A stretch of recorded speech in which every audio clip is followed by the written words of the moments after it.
আপনি এই ভুলগুলো করছেন না তো, যার কারণে আপনার বাচ্চা হচ্ছে না?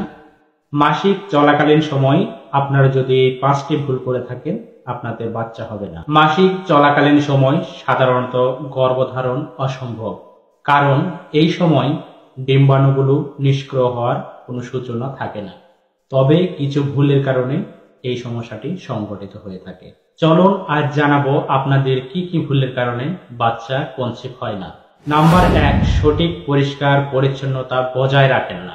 মাসিক চলাকালীন সময়ে যদি পরিষ্কার পরিচ্ছন্ন না থাকেন, যার কারণে সংক্রমণ হয়ে যায়, এর থেকেই আপনাদের কনসিভে ব্যাঘাত ঘটে, যার কারণে ব্যাকটেরিয়াল যে জীবাণুগুলো রয়েছে সেগুলো কনসিভ হতে বাধা দেয়।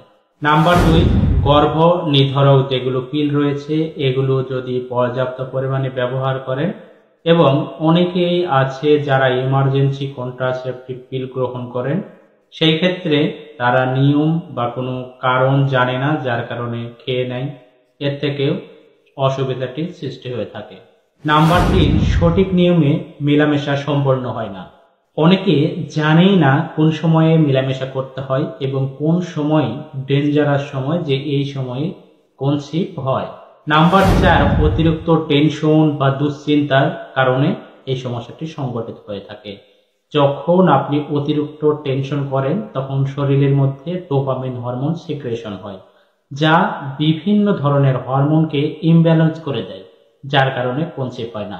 নাম্বার 5, ডাক্তারের পরামর্শ ছাড়াই অনেকেই ঔষধ সেবন করেন, যেমন মাসিকের ব্যথা কমানোর জন্য ওষুধ গ্রহণ করেন, অযথা কথায় কথায় অ্যান্টিবায়োটিক গ্রহণ করেন, এবং অনেকে আছে কথায় কথায় রুচির ওষুধ ফার্মেসি থেকে কিনে খান।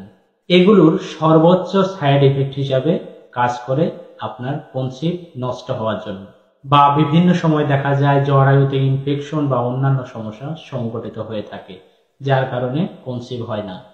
যদি সঠিক সময়ে সঠিক পদক্ষেপ নেন এবং আপনারা যদি এই ভুলগুলো শুধরে নেন, অবশ্যই আপনাদের কনসিভ হবে ইনশাল্লাহ, এবং অবশ্যই আপনাকে একজন গাইনি চিকিৎসকের ফলো আপে থাকতে হবে।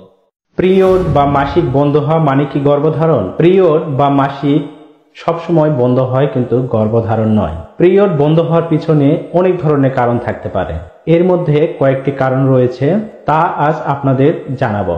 নাম্বার 1, গর্ভধারণ। যদি একজন মহিলা যৌন সম্পর্কে লিপ্ত হন এবং পিরিয়ড বন্ধ হয়ে যায়, তবে এটি কিন্তু একটি গর্ভধারণের সম্ভাবনা থাকে। নাম্বার 2, মানসিক চাপ। অতিরিক্ত মানসিক চাপ পিরিয়ড চক্রের স্বাভাবিক যে পর্যায় এটির বিঘ্ন ঘটাতে পারে, যার কারণে পিরিয়ডটি অনিয়মিত হয়ে যেতে পারে বা হঠাৎ করে বন্ধ হয়ে যেতে পারে। নাম্বার 3, হরমোনজনিত কোনো সমস্যা। শরীরে যদি হরমোনের ভারসাম্যতা হয়, সেই ক্ষেত্রে পিরিয়ড বন্ধ বা অন্যান্য সমস্যা দেখা দিতে পারে। নাম্বার 4, ওজন পরিবর্তন। অতিরিক্ত ওজন বাড়া বা ওজন কমা বা অনিয়মিত ডায়েটের ফলে মাসিক পরিবর্তন হতে পারে। Number 5, polycystic ovary syndrome. এটিও একটি হরমোনাল সমস্যা, যা পিরিয়ড অনিয়মিত বা হঠাৎ করেই বন্ধ করে ফেলতে পারে। Number 6, menopause. বয়স বাড়ার সঙ্গে সঙ্গে প্রজনন ক্ষমতা কমে যায় এবং এই সময়ে হঠাৎ করে মাসিক বন্ধ হওয়া বা অনিয়মিত কোনো কারণ হতে পারে। নাম্বার 7, শারীরিক অসুস্থতা। থাইরয়েডের সমস্যা, ডায়াবেটিক্সের সমস্যা বা কিডনি রোগের কোনো সমস্যা দীর্ঘস্থায়ী হয়ে থাকলে এই সমস্যাটির জন্য অনিয়মিত মাসিক হতে পারে।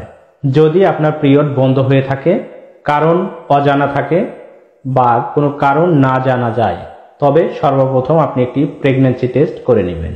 যে রেজাল্টটি আসুক না কেন, নেগেটিভ অথবা পজিটিভ, তারপরে আপনি একজন চিকিৎসকের শরণাপন্ন হবেন, এবং এই কারণগুলো অজানা হয়ে থাকলে চিকিৎসকের শরণাপন্ন হয়ে চিকিৎসকের তত্ত্বাবধানে আপনাকে থাকতে হবে এবং নির্ধারিত মেডিসিন গ্রহণ করে আপনার এই সমস্যাটিকে সমাধান করতে পারেন। এছাড়া আপনাদের যদি কোনো পরামর্শ বা চিকিৎসা সংক্রান্ত কোনো সমস্যা থাকে, আপনারা ইনবক্সে মেসেজ করতে পারেন, তবে অবশ্যই নির্ধারিত ভিজিট দিয়ে আপনারা চিকিৎসা পরামর্শ সম্পন্ন করতে পারেন।